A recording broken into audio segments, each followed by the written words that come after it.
मित्रो, लक्षात घ्या का झेंडा हा तुमच्या आमच्या मायबापाला मारलं हरामखोरेनं, ज्यांनी तुमच्या आमच्यामध्ये जात धर्म पंथ टाकण्याचा प्रयत्न केला.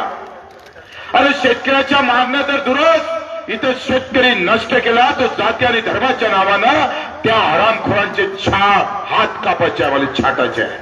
हे निवडणूक काही फक्त मी पाहतो मतदानापुरते नाही आहे.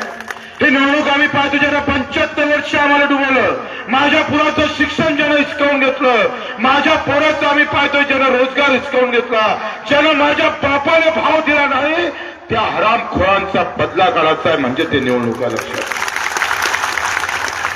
हे जेवढे जेवढे आम्ही पाहतोय काँग्रेसवाले असू दे का भाजपवाले असू दे, साले आणि तुमचं आमचं चिन्ह सगळेच हराम करून ठेवलेलं आहे.